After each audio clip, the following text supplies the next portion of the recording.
जय श्री कृष्णा मित्रों, आपका स्वागत है हमारी YouTube चैनल जोगी टॉक्स पर। हमारी चैनल पर श्री हित प्रेमानंद महाराज जी के ज्ञान प्रवचन के कुछ अंश प्रस्तुत करते हैं।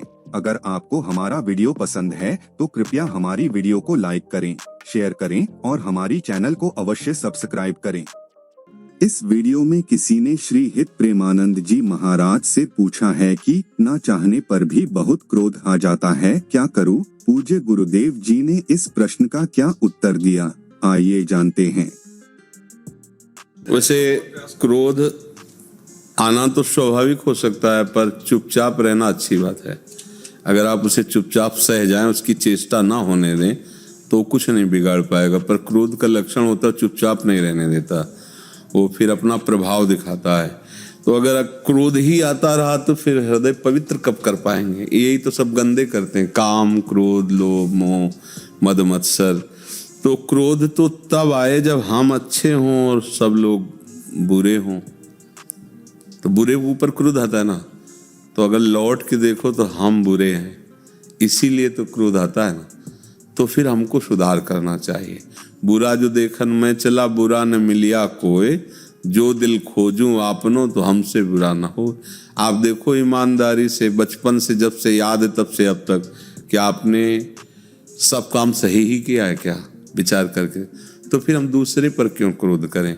जैसे मान लो बच्चा है, परिवार का जन है या कोई पड़ोस का जन है, जो हमने गलतियां की, अगर उससे वो गलती हो रही, तो जैसे हमने अपनी गलतियों को क्षमा करके कभी अपने को दंड नहीं दिया, ऐसे उनको भी क्षमा कर दें। अगर हमें बच्चों से क्रोध दिखाना पड़े तो दिखावटी करें, नाटक वाला, कि इनका सुधार हो जाए। अंदर से हम क्रोध ना करें।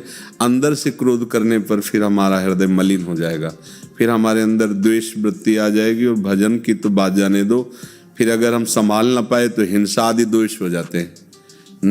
ना हम नहीं चाहते, पर क्रोध आ गया, हमने ऐसा थप्पड़ मारा कि नाक में लगा मर गया, ऐसे हमने झेल दिया, दीवार में लगा मर गया।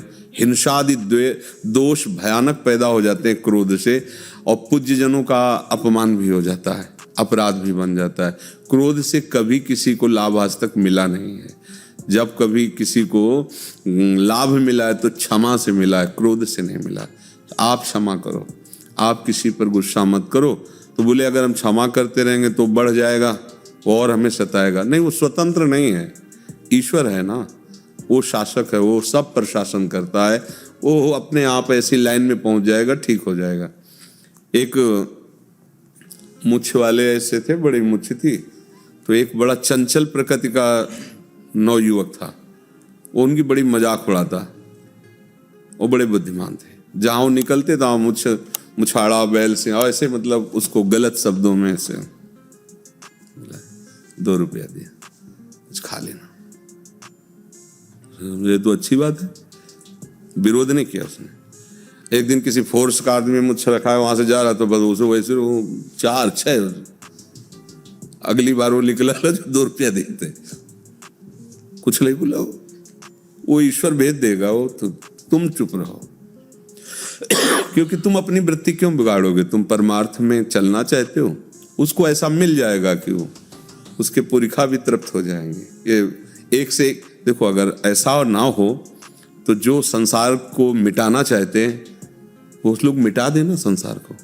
कहाँ मिटा पाते हैं? मान लो आतंकवाद है या अन्य जो ऐसे समुदाय हैं कि लोगों को, तो कहाँ मिटा पाते हैं? उतना ही कर पाते हैं जिनका प्रारब्ध नष्ट होने का, उसी संयोग से नष्ट हो जाते हैं।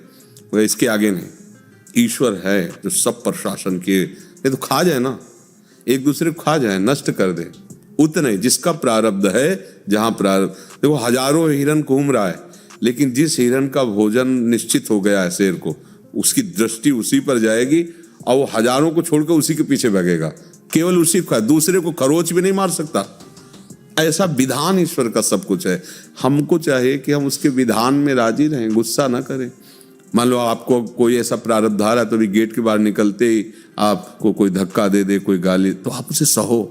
वृंदावन आए हैं, कोई पाप था, बिहारी जी उसे नष्ट करने के लिए धक्का लगवा दे, या आपकी जेब काट ले। अब बहुत बड़ी धन की हानि होनी थी, 10-5 हजार रुपया चले गए, कोई बात नहीं, वो देने वाला कोई और है। ऐसे विचार के द्वारा हम क्रोध पर शासन। क्रोध बहुत निंदनीय वस्तु, बहुत निंदनीय।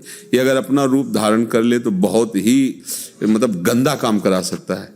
बच्चों को मार देना, परिवार को मार सकता है। रोज हम कहाँ तक कमाएं, रोज हमें परेशान, चलो सबको जहर दे देते हैं, मर जाते हैं। अच्छा, अपने को भी मार लिया, सबको जहर। ऐसी कितनी घटनाएं होती। क्रोध से आज तक किसी को भी लाभ नहीं मिला, किसी एक को भी लाभ नहीं मिला। अगर किसी को लाभ मिला है तो शांति से मिला है, क्षमा से मिला है। तो हम काहे को गलत मार्ग में जाएं, क्रोध पर शासन करें। अब क्रोध उत्पन्न कहाँ होता है? क्रोध का मूल पकड़े। कामा संजायते क्रोधा, क्रोधा स्मृति विभ्रमा, स्मृति भ्रंशात बुद्धिनाशो, बुद्धिनाशात प्रणश्यति।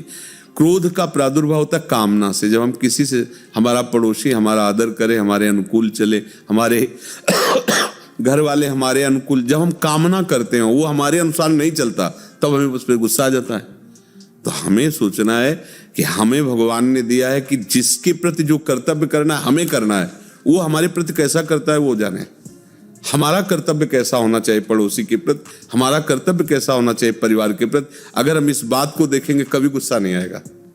हम देखते हैं कि हम तो अपना कर्तव्य करना पूरा प्रयास से, और वो हमारे साथ ऐसा करता है, हम कब तक सहेंगे, अब देख लेंगे, गड़बड़ हो। ये आपका कर्तव्य नहीं है।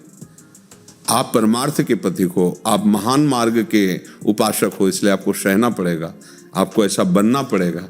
तो अब आर्मी में जाना है तो दौड़, ऊंचाई, कूद, लंबाई, निरोग, ये सब आपको करना पड़ेगा।